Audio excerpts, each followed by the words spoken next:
शुक्लां ब्रह्मविचारसारपरमाम् आद्यां जगद्व्यापिनीं वीणापुस्तकधारिणीमभयदां जाड्यान्धकारापहां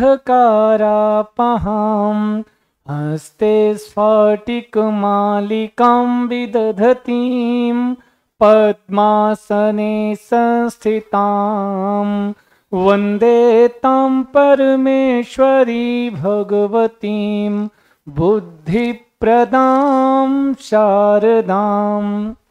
नमस्कार, स्वागत है आपके जाने से पहचाने से यूट्यूब चैनल बोले तो एग्जाम कोच पर। आशा है, विश्वास है आप होंगे स्वस्थ, आप होंगे मस्त और आप होंगे व्यस्त।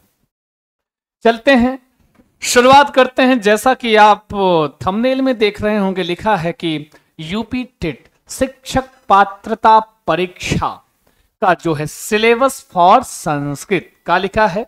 सिलेबस फॉर संस्कृत मतलब जो संस्कृत में जो आपको, अगर आप संस्कृत भाषा लेकर यूपी टेट की तैयारी कर रहे हैं तो आपके लिए क्या सिलेबस होता है, आपको क्या पढ़ना है, या हम आपको क्या यूपी टेट में क्या पढ़ाने वाले हैं, तो उसकी जानकारी आज हम आपको देंगे। और थोड़ी सी जानकारी देने के पहले एक और जानकारी ले लो। कहते हैं कि संस्कृत भाषा, कुछ लोग अंग्रेजी ले लेते हैं, अच्छी बात है।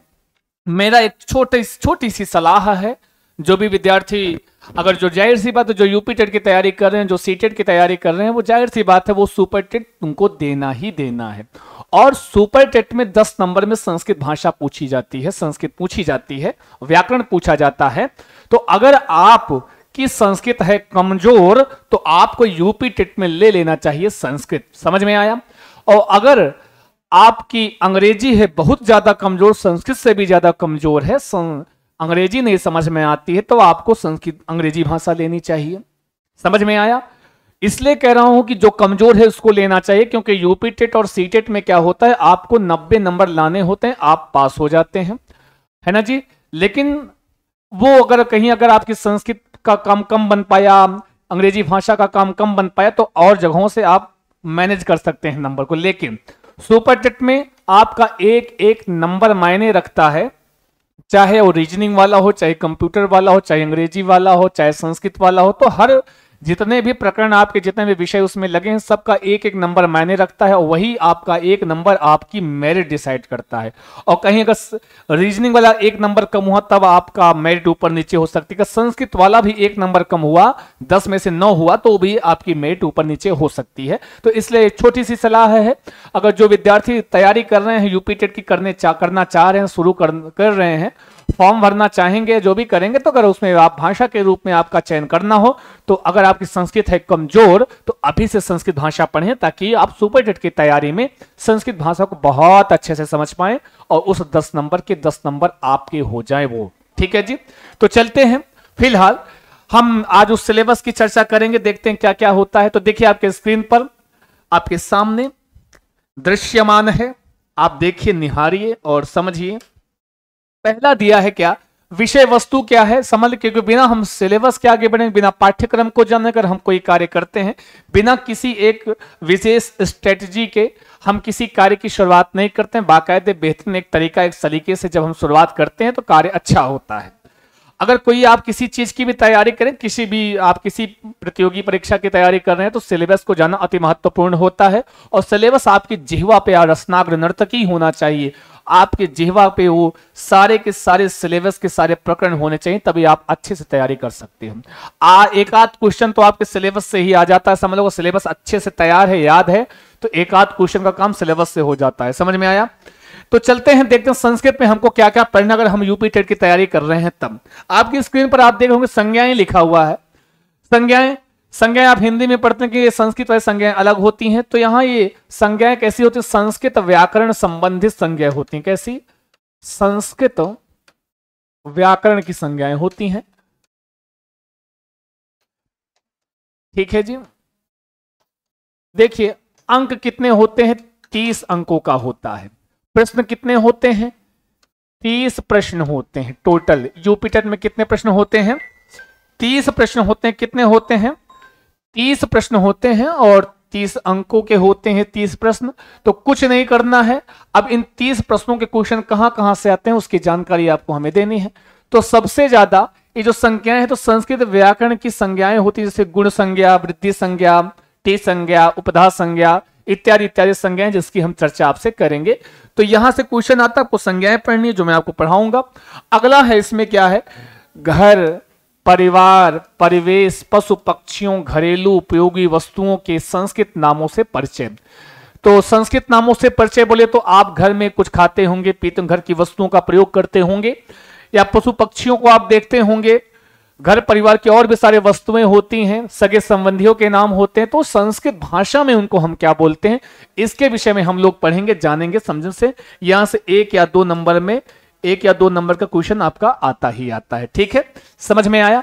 यहां से 1-2 नंबर के क्वेश्चन आपके यहां आते हैं, जैसे दे दिया कि चम्मच, चमचा, और गिलास को संस्कृत में चस्का बोलते हैं, है ना जी। इस टाइप का कि निम्नलिखित में से गिलास की संस्कृत क्या होती है, तो कहेंगे चस्का, चमचा तो क्या होती है, चस्का होता है। इस टाइप के क्वेश्चन आपके यहां होते हैं यहां से। ठीक है, जैसे कह दिया कि जरा बताओ सासू माँ की संस्कृत क्या होती है, सासू माँ, किसकी, सास की, ससुर की, माता की, पिता की। तो ससुर की संस्कृत क्या होती है, तो कहते हैं श्वशुरः, है ना। सासू माँ की क्या होती है, श्वश्रु, क्या होता है, श्वश्रु। तो ये चीजें आपको मैं बताऊंगा, समझाऊंगा किसको किस नाम से जाना जाता है ना जी। सगे संबंधियों के नाम भी होते हैं। अगला टॉपिक देखते हैं कि सर्वनाम और क्रियाएं। फिलहाल जैसे सह गच्छति, रामः गच्छति, सह क्या है, आपका सर्वनाम पद है, समझ में आया। तो इत्यादि इत्यादि इत्यादि, यहां से आ भी सकता है क्वेश्चन, नहीं भी आ सकता है, समझ में आया। फिर कहते हैं शरीर के प्रमुख अंगों के संस्कृत शब्दों का प्रयोग। जो आपके अंग हैं, प्रत्यंग हैं, उनको संस्कृत में क्या बोलते हैं, उन अंगों के नाम संस्कृत में अक्षि, आंख, है ना जी। इस टाइप की चीजें, मुखम, ये सारे क्या हैं, उनको संस्कृत में नाम आपको जानना होगा, समझना होगा, जो हम आपको बताएंगे। अव्यय पद, अव्यय पद क्या होते हैं, ना व्यय अव्यय। तो अव्यय हम पढ़ेंगे जिसका व्यय नहीं होता है, जो परिवर्तित नहीं होते हैं, जो सदैव तीनों लिंगों में एक स्वरूप में होते हैं, उसमें कोई चेंज नहीं होता है, वो अव्यय कहलाते हैं। तो अव्यय से संदर्भित क्वेश्चन होते हैं 1 या 2 नंबर में, यहां से भी क्वेश्चन होते हैं आपके यहां अव्यय पद से, तो इसको भी हम जानेंगे, समझेंगे। फिर कहते हैं संधि, सरल शब्दों की संधि था उनका विच्छेद दीर्घ संधि। मात्र दीर्घ संधि की बात नहीं की जाएगी, यहां पर थोड़ा सा मिस्टेक है। संधियां आपको तीनों पढ़नी पड़ेंगी, सबकी स्वर संधि, व्यंजन संधि, इसमें 3 संधियां आएंगी। कौन कौन सी, तो कहेंगे स्वर संधि, स्वर, व्यंजन और आपकी विसर्ग। ये तीनों संधियां आपको इसमें पढ़नी पड़ेंगी। यहां से आपका क्वेश्चन आता है, कोई संधि देख, संधित पद दे देगा, उसका संधि विच्छेद पूछता है, या संधि विच्छेद दे देगा, उसका संधित पद क्या होगा, या संधित पद दे देगा, पूछेगा इसमें कौन सी संधि। इस टाइप के क्वेश्चन होते हैं। तो इन 3 संधियों का हम अध्ययन करेंगे, स्वर संधि, व्यंजन संधि और विसर्ग संधियों का हम अध्ययन करेंगे इसके सिलेबस में। फिर बात करते हैं अगला क्वेश्चन कहां से आता है। कुछ क्वेश्चन आते हैं यहां से भी कम से कम 2 नंबर का क्वेश्चन एकदम डन कर लो, संधियों से 2 नंबर का क्वेश्चन। संख्याओं की बात करते हैं तो एकदम जैसे होता है अपरिहार्य, अनिवार्य, इस टाइप का समझ लो। एकदम अनिवार्य रहता है कि कुछ एकदम डन है कि संख्याओं से प्रश्न आता ही आता है। और जो संख्याएं आप पढ़ते हैं 1 से लेकर ज्यादातर 1 से लेकर 100 तक की संख्याओं की संस्कृत आपसे पूछी जाती है। जैसे 1 2 3 4 5 6 7 8 आप हिंदी में पढ़ते हैं, वैसे ही 1 2 3 4 अंग्रेजी में पढ़ते हैं, वैसे ही संस्कृत में आपको इन 1 को 2 को 3 को 40 को 50 को 70 को 80 को संस्कृत में क्या कहा जाता है। तो हम लोग संस्कृत संख्याओं का अध्ययन करेंगे, जहां से एकदम अनिवार्य रूप से एक प्रश्न आपका डन होता है। पिछली परीक्षा में आपने देखा होगा शायद 2 प्रश्न आए थे केवल संख्याओं से, समझ में आया। आगे कहते हैं लिंग वचन प्रत्याहार। लिंग वचन प्रत्याहार, स्वर के प्रकार, व्यंजन के प्रकार, अनुस्वार एवं अनुनासिक व्यंजन। ये कोई अनुनासिक व्यंजन थोड़ा सा मिस्टेक है, प्रिंट है, ठीक है जी। केवल ये सारी चीजें हैं, ये हम इसको अनुनासिक न करके इसको हम अयोगवाह बोल सकते हैं। कौन सा क्या बोल सकते हैं, अयोगवाह बोल सकते हैं, ठीक है जी। तो क्या होता है, कोई शब्द देगा, कोई शब्द दे देगा, बताओ ये पुल्लिंग में है कि स्त्रीलिंग में है कि नपुंसक लिंग में है, ये आपको जानना होगा, पहचानना होगा। उसके बाद वचन, कोई शब्द है इसमें कौन सा वचन है, एक वचन है, द्विवचन है, जैसे पठित पठता पठता में कौन सा वचन है इत्यादि, इस टाइप के क्वेश्चन होंगे। प्रत्याहार मोस्ट इंपॉर्टेंट, बिना प्रत्याहार के आप कुछ पढ़ भी नहीं सकते हो। संस्कृत भाषा का को पढ़ना है, व्याकरण पढ़ना, तो प्रत्याहार का जाना अति आवश्यक है। यहां से भी क्वेश्चन आता है कि दे देगा कि बताओ अच प्रत्याहार में कौन से वर्ण आते हैं, या दे दिया हल प्रत्याहार में कौन से वर्ण आते हैं, झल प्रत्याहार में कौन से वर्ण आते हैं, इस टाइप के क्वेश्चन देंगे। तो आपको बताना होगा कि ये तो कोई प्रत्याहार देगा, उसमें आने वाले वर्णों को पूछेगा, या कोई वर्ण देगा पूछेगा कि किस प्रत्याहार के अंतर्गत ये वर्ण आते हैं। इस टाइप के क्वेश्चन प्रत्याहार से होते हैं। स्वर, अब स्वर व्यंजन है ना जी, ये तो स्वर व्यंजन विसर्ग संधियां मैंने ऊपर बता दिया आपको। फिर स्वर के प्रकार, अब स्वर के प्रकार छोड़ के सीधे सीधे इसको एक शब्द में आप समझ सकते हो क्या, वर्णमाला। क्या समझ सकते हो, वर्णमाला में क्या आ जाता है, आपका स्वर भी आता है और आपका व्यंजन भी आता है। तो कौन सा माला बोले तो वर्णमाला। कौन सा माला, वर्णमाला। उसमें वर्णमाला में क्या क्या पढ़ोगे आप, स्वर पढ़ोगे, स्वर के प्रकार पढ़ोगे, व्यंजन पढ़ोगे, व्यंजन के प्रकार पढ़ोगे, और उन्हीं स्वर और व्यंजनों के आपको उच्चारण स्थान भी पढ़ना होगा। उन्हीं स्वर और व्यंजनों के आपको प्रयत्न भी पढ़ना होगा। प्रयत्न जानते हैं, तो ये सारे टॉपिक उसमें आएंगे। ये समझ में आया, उससे ये सारे टॉपिक आएंगे जो यहाँ पे शायद लिखे नहीं गए हैं, मैं उसको भी आपको लिख के बता दूंगा जो स्वर व्यंजन पूछा जाता है। फिर कहें स्वर व्यंजन एवं विसर्ग संधियां, जो मैंने आपको तो स्वर व्यंजन और विसर्ग संधि से तीनों संधियां आएंगी। हाँ, समास से क्वेश्चन आता है, उपसर्ग होता है, पर्यायवाची होता है, विलोम शब्द होता है, कारक होता है, प्रत्यय होता है, वाच्य होता है।